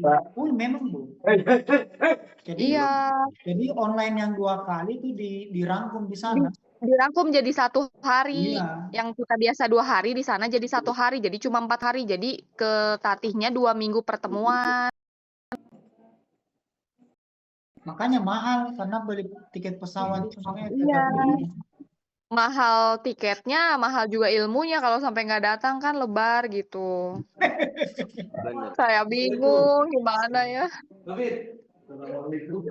Mudah-mudahan aja lahirnya Mei gitu ya, jadi Juninya bisa berangkat. Ya, mudah-mudahan lebih awal ngelahirin. Doain sehat selalu. Iya, aduh ya Allah, galau banget ini gimana ya, takutnya yang lain udah nanti saya nyusul, ya mending kalau bisa nyusul. Kalau nanti malah ribet kan repot juga. Sepertinya Bunda Fitri itu lahirannya 30 Mei. Iya, kalau Mei mah enak ya jadi ini. Cuman kemarin sempat denger sih untuk yang beasiswa kalau sampai nggak ikut sempro itu akan masuk kelas reguler. Aduh, itu yang lebih kacau deh. Lebih kacau 43 juta, guys. Ya, yang penting lahirannya tidak tanggal 32. Bahaya. Biasanya kan HPL ada. meleset Bu. Pas salam bantu doain. Pas salam bantu. Kan kalau tanggal 18 misalkan maju 1 minggu aja, tetap di awal bulan kan. Masa saya habis lahiran ke Malang? Kalau yang ngomong bayinya nanti. Iya sih, bisa sih ya ke sana, tapi harus Ya, sekeluarga dibawa. izin kita masuk. Iya, sudah yuk keluar dulu, istirahat dulu. Setengah jam lagi masuk. Berapa ini? 4:30 lagi baru kuliah. Di Pak Lalu 4:30. Jadi saya juga. Oh, sama ya. Iya, makanya nih kita standby di ruang sebelah dulu biar kita tinggal. Pak Mas Yuri itu sudah datang pustaka beliau. Sampai 2 begini. Kenapa ya? Itu dia sudah sampai bab 5 dia, Bu. Sudah datang pustaka. Dia mah tidak ada beban, Pak. Dia tidak ada beban.